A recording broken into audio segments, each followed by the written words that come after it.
यार सुस्ती जी पई हुई है चाह चाहिदी, कुछ काम कुम कर लीए तां चाहिदी, दिमाग जानी चलन दिया तां चाहिदी। यार सुस्ती जी पई हुई है चाह चाहिदी, पीन लगे ना नहीं करनी हाँ चाहिदी, ठंडी होण तो पहला ही निगाह जाईदी, पीण जोगी आपा भी बना लईदी, कप छड्ड कौले विच पा लईदी। यार सुस्ती जी पई हुई है चाह चाहिदी हुण चाह चाहिदी।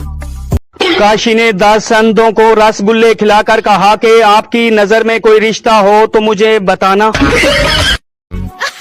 महंगाई दा तूफान आई ईदे कुर्बान, रखी मौला तू पर्दे ऐसी बड़े परेशान, बच्चे मंगे दिन बकरा या दांद संगियो, बकरा महंगा ते सस्ती साडी जान संगियो, बकरा महंगा ते सस्ती साडी जान संगियो, ए महंगाई दा तूफान साडी कड्डे थी जान। मेरे बारे में ज्यादा मत सोचा करो, मैं दिल में नहीं आता, मैं समझ में भी नहीं आता, मैं आता ही नहीं। घर वालों ने मना किया कहीं नहीं आना जाना।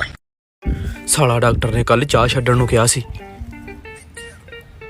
अज आपां डॉक्टर ही छड्डता।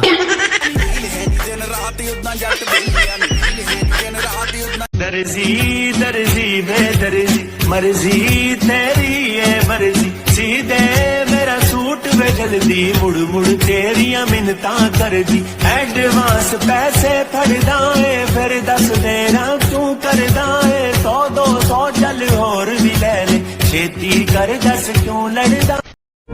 हमारे शहर में गर्मी का आलम कुछ यूं है साहब, कपड़ा धोते ही सूख जाता है और पहनते ही भीग जाता है। यार गोश्त खान तो बाद इंज महसूस होया जिवें गरारी सेट नवा पोया।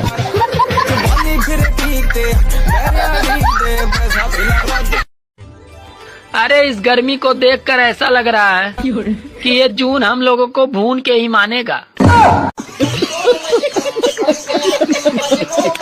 कोई नारायण जा रहा, कोई खगान जा रहा, कोई गिलगत जा रहा, कोई सकरदू जा रहा, तो एक गरीबनी मैं वां जड़ी सुबह शाम किचन च बस किचन च जड़ा पुछदा किधर जा रही है, मैं किचन च जा रही हूं भांडे धोन, मैं किचन च जा रही हूं हांडी पकान, परौने आ गए ने मैं जा रही हूं चाह पकान, परौने आ गए ने मैं जा रही रोटियां पकान, मैं चली हूं कीमा पकान, मैं कहनी जेड़ा भी मैनू पुछदा मैं तो भाई किचन च हां, मेरे गिलगत भी उही, सकरदू भी उही, मरी भी उही, कगान भी उही, नारायण भी उही, मेरा सारा नॉर्दर्न एरियाज मेरे किचन च ही है।